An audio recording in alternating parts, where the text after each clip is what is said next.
নমস্কার বন্ধুরা, অনুভার রান্নাঘরে সবাইকে স্বাগত জানাচ্ছি। বন্ধুরা, আজ আমি আপনাদের সঙ্গে শেয়ার করব ঘরে বসেই কিভাবে একদম মাইক্রোওভেন ছাড়াই গ্যাসের চুলাতেই পারফেক্টভাবে পাউরুটি তৈরি করা যায়। আর সেই জন্য দেখুন বন্ধুরা, এখানে আমি নিয়ে নিয়েছি একটা মেজারমেন্ট কাপ মেপে 1 কাপ কুসুম গরম দুধ। এখানে আপনারা দুধের পরিবর্তে কিন্তু জল দিয়েও করতে পারেন, তবে দুধ দিয়ে করলে কিন্তু একটু খেতে বেশি ভালো লাগবে। এই যা। আর এবার এই দুধের মধ্যে আমি অ্যাড করব 1/3 কাপ চিনি। আমি আজকে যেহেতু মিষ্টি পাউরুটি তৈরি করব, তাই চিনির পরিমাণটা একটু বেশি দিলাম। আপনারা চাইলে একটু কমও দিতে পারেন। আর সেই সঙ্গে অ্যাড করব 2 চা চামচ ড্রাই ইস্ট। এখানে আমি 2 কাপ ময়দা ব্যবহার করব, তাই কিন্তু 2 চা চামচ ইস্টটা নিলাম।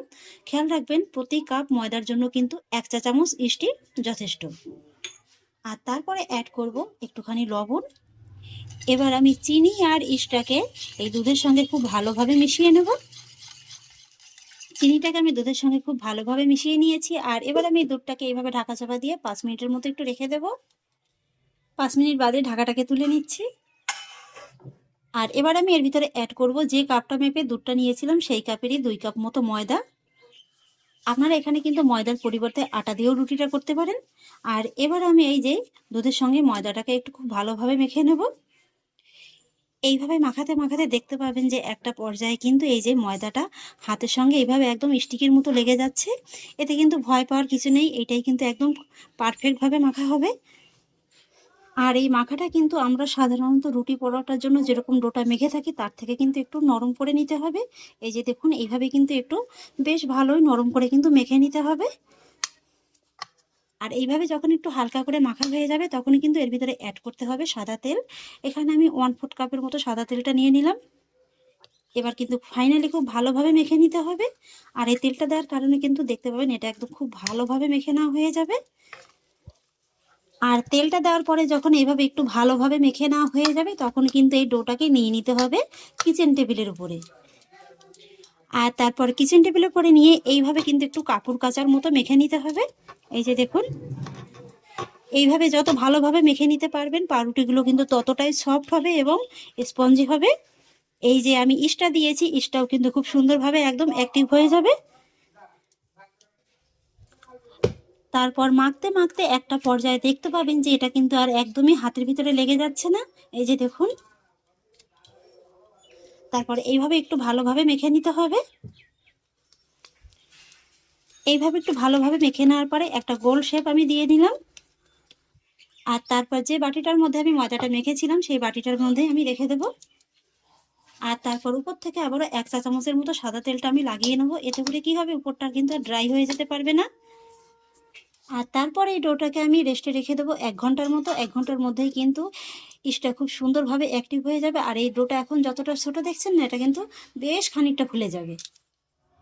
ফিরে এলাম 1 ঘন্টা বাদে। এবার ঢাকাটাকে তুলে নিচ্ছি। আপনারা দেখে নিশ্চয়ই বুঝতে পারছেন যে এটা ফুলে কতটা বড় হয়ে গেছে। দেখুন, একদম ডবলেরও কিন্তু বেশি হয়ে গেছে।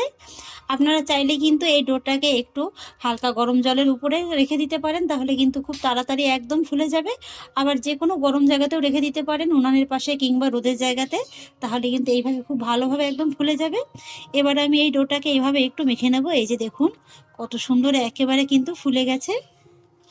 এইভাবে একটু মেখে এর ভিতর থেকে হাওয়াটাকে বের করে দেব। আর তারপরে এই ডোটাকে আবারও একটু কিচেন টেবিলে পরে নিয়ে নেব। হাত দিয়ে আরও একবার একটু ভালোভাবে মেখে নেব। এখানে যদি আপনারা ভালো মানের ডিশটা ব্যবহার করেন না, তাহলে কিন্তু এইভাবে ডোটা একদম ফুলে ডবল হয়ে যাবে। আর এবার আমি লেচিটাকে 2 ভাগে ভাগ করে নেব।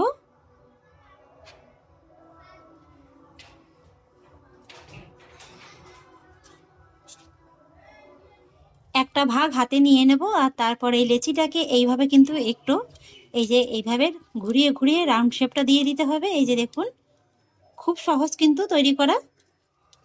তারপর এইভাবে ধরে একটু পিছনটা ঠিক করে দিতে হবে। এই যে বন্ধুরা, আমি একটা ডো কিন্তু খুব সুন্দরভাবে একদম সেট করে নিয়েছি। আর এবার দেখুন, আমি এখানে নিয়েছি এরকম একটা স্টিলের বাটি। আপনারা কিন্তু যে কোনো মোল্ডের ভিতরে এই পাউরুটিটাকে একদম বেক করে নিতে পারেন। আর এবার আমি বাটির ভিতরে সামান্য একটু সাদা তেল ব্রাশ করে নেব। তারপর এই বাটির মধ্যে আমি যে অর্ধেকটা ডো তৈরি করে রেখেছিলাম, সেই ডোটা এইভাবে দিয়ে দেব। এই যে দেখুন বন্ধুরা, আমি ডোটাকে কিন্তু খুব সুন্দরভাবে বসিয়ে দিয়েছি। আর এবার আমি এই ডোটাকে আবারও এইভাবে ঢাকা চাপা দিয়ে 30 মিনিটের মতো রেস্টে রেখে দেবো। তবে এই সময় কিন্তু আমি একটু গরম জলের বাটির পরে এটাকে রেখে দেবো, এতে করে খুব তাড়াতাড়ি এটা ফুলে যাবে। আর এদিকে যে আমি আরও একটা লেচি রেখে দিয়েছিলাম, সেই লেচিটাকেও আবার কিচেন টেবিলের পরে নিয়ে নেব। তারপর এই লেচিটাকে কিন্তু আমি 4 ভাগে ভাগ করে কেটে নেব। বন্ধুরা, প্রথম লেচিটা আমি একটা বাটিতে তৈরি করব, আর এই যে দ্বিতীয় লেচিটা এটা কিন্তু আমি ছোট ছোট বাটিতে তৈরি করে নেব। এইভাবে একটু কেটে নিলে কিন্তু সমান ভাগে ভাগ করা যাবে। এবার একটা লেচি আমি নিয়ে নেব, যদি একটু ছোট বড় হয় এভাবে একটু একটা থেকে আরেকটা নিয়ে নিয়ে কিন্তু সমান করে নেবেন। তারপর এই লেচিগুলোকেও কিন্তু আগের লেচির মতো একই রকমভাবে একটু রাউন্ড শেপ দিয়ে নিতে হবে। আর এবার দেখুন বন্ধুরা, এই পাউরুটিগুলো তৈরি করার জন্য আমি নিয়ে নিয়েছি এরকম দেখে ছোট 4টি বাটি। বাটির ভিতরে কিন্তু আমি একই রকমভাবে সাদা তেলটা লাগিয়ে নিয়েছি। এবার আমি এক একটা করে লেচি এই বাটির ভিতরে বসিয়ে দেব, আর এগুলোকেও কিন্তু একই রকমভাবে 30 মিনিটের মতো আমি রেস্টে রেখে দেবো। ফিরে এলাম আবারও 30 মিনিট বাদে, ঢাকাটাকে তুলে নিচ্ছি। এই যে দেখুন বন্ধুরা, এই ডোটি কিন্তু আবারও ফুলে একদম ডবল হয়ে গেছে। আর এবার আমি এই পাউরুটির উপরে সুন্দর একটা কালার আনার জন্য এর উপর থেকে ব্রাশ করে দেবো সামান্য একটুখানি দুধ, আর সেই সঙ্গে নিয়ে নিয়েছি একটা ডিমের কুসুম। খুব ভালোভাবে একটু ব্রাশ করে নেব। একই রকম ভাবে আমি যেগুলো ছোট বাটির ভিতরে বসিয়ে রেখেছিলাম তার উপরে কিন্তু এইভাবে একটু ডিমের কুসুম আর দুধটাকে ব্রাশ করে দেব। আর এবার বন্ধুরা, আমি পাউরুটিগুলোকে গ্যাসের চুলাতেই তৈরি করে নেব। আর সেই জন্য দেখুন একটা ডেস্কি আমি গ্যাস ওভেনে লো ফ্লেমে 10 মিনিটের মতো এইভাবে একটু রেখে প্রিহিট করে নিয়েছি। আর এবার আমি এই ডেস্কের মধ্যে বসিয়ে দেবো এইভাবে একটু লেখালেখির কাগজ। এভাবে একটু কাগজ বিছিয়ে দিলে কিন্তু পাউরুটির ভিতরে খুব সুন্দর একটা কালার আসে। তার মধ্যে বসিয়ে দেবো একটা স্ট্যান্ড, আর তার উপরে বসিয়ে দেবো এই যে পাউরুটির বড় বাটিটা। আর এবার আমি এই পাউরুটির বাটিটাকে এইভাবে একটু ঢাকা চাপা দিয়ে দেবো। চেষ্টা করবেন এই ধরনের যে কোনো স্টিলের ঢাকা কিংবা সিলভারের ঢাকা দিয়ে ঢাকা চাপা দেওয়ার, তাহলে কিন্তু পাউরুটির উপরে কালারটা সুন্দর আসবে। আর এবার গ্যাসের ফ্লেমটাকে লোয়ের থেকে একটু সামান্য বাড়িয়ে আমি পাউরুটিটাকে বেক করে নেব প্রায় 20 থেকে 25 মিনিটের মতো সময় নিয়ে। আর একই রকম পদ্ধতিতে কিন্তু আমি ছোট বাটির পাউরুটিগুলোকেও বেক করে নেব। ফিরে এলাম 25 মিনিট বাদে, পাউরুটির ঢাকাটাকে তুলে নিচ্ছি। ওয়াও, এই যে দেখুন বন্ধুরা, আশা করি নিশ্চয়ই দেখে বুঝতে পারছেন যে কালারটা কত সুন্দর হয়েছে, আর পাউরুটিটা কত সুন্দর একেবারে ফুলে কিন্তু ডবল হয়ে গেছে। এবার যেটা করতে হবে, এই পাউরুটিটা গরম থাকা অবস্থাতেই এর উপরে সামান্য একটু ঘি ব্রাশ করে দিতে হবে। এতে করে পাউরুটিটা খেতেও যেমন ভালো লাগবে, আর কালারটাও কিন্তু খুব সুন্দর একদম চকচক করবে। তবে আপনারা ঘিয়ের পরিবর্তে কিন্তু বাটার কিংবা সাদা তেলও ব্রাশ করে দিতে পারেন। আর এবার আমি পাউরুটির বাটিটাকে নামিয়ে নেব। তারপর পাউরুটিটাকে হালকা করে একটু ঠান্ডা করে নেব। পাউরুটিটাকে আমি হালকা করে একটু ঠান্ডা করে নিয়েছি। এই যে দেখুন বন্ধুরা, আপনাদের একবার দেখিয়ে দিচ্ছি যে এটা ঠিক কতটা, দেখুন এই যে দেখুন চাপ দিচ্ছি, আবার দেখুন কেমন সুন্দর বাউন্স করে কিন্তু উপরে উঠে আসছে। এই যে দেখুন,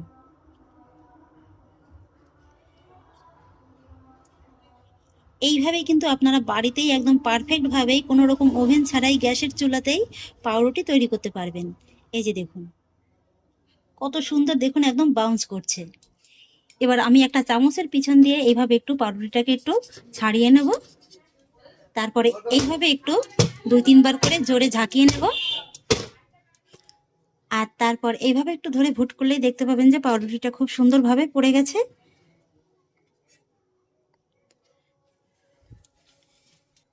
আশা করি দেখে নিশ্চয়ই বুঝতে পারছেন যে পাউরুটিটা কত সুন্দর একদম পারফেক্ট হয়েছে। এই যে দেখুন সাইডটাও দেখুন কত সুন্দর হয়েছে, আর পিছনটাও কিন্তু একদম পুড়ে যায়নি। আর উপরের কালারটা নিয়ে তো কোনো কথাই হবে না। এই যে দেখুন পাউরুটিটা আমি আপনাদের একটু ছিঁড়ে দেখিয়েও দিচ্ছি যে এটা কতটা জালিদার হয়েছে, কতটা স্পঞ্জি হয়েছে। এই যে দেখুন,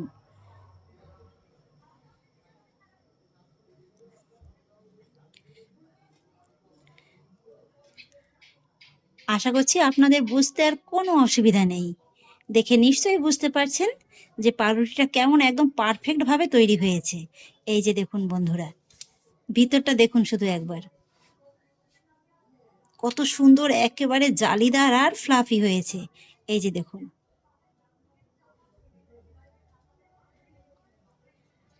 এরপর থেকে আর চড়া দাম দিয়ে দোকান থেকে পাউরুটি কিনে খেতেই হবে না। আর তাছাড়া দোকানে তো প্রায় সময় কিন্তু দেখবেন বাসি পাউরুটি পাওয়া যায়। তো বাড়িতেই যদি এরকম একদম দোকানের মতো টাটকা পাউরুটি বানিয়ে খাওয়া যায়, তাহলে আর দোকান থেকে কেনই বা কিনে খেতে যাব? আর এই পাউরুটি কিন্তু আপনারা গরম গরম চায়ের সঙ্গেও খেতে পারেন, আবার দুধ দিয়েও খেতে পারেন। খেতে কিন্তু একদম দুর্দান্ত লাগবে। এই যে দেখুন, সেম প্রসেসে আমি ছোট বাটির পাউরুটিগুলোকেও তৈরি করে নিয়েছি। এগুলোও দেখুন বন্ধুরা কত সুন্দর একদম পারফেক্ট হয়েছে। আপনারা যাতে খুশি তাতেই পাউরুটি তৈরি করতে পারেন, এরকম কিন্তু একদম পারফেক্টভাবে তৈরি হবে। এই যে দেখুন বন্ধুরা, কত সুন্দর একেবারে দেখুন বাউন্স করছে। তাহলে আশা করছি বন্ধুরা আমার আজকের এই পাউরুটির রেসিপি আপনাদেরও খুব ভালো লেগেছে। আর দেখতেই পেলেন কোনো রকম ওভেন ছাড়া শুধুমাত্র এরকম সিলভারের ডেস্কিতেই গ্যাসের ওভেনে কত সুন্দর পাউরুটি তৈরি করলাম।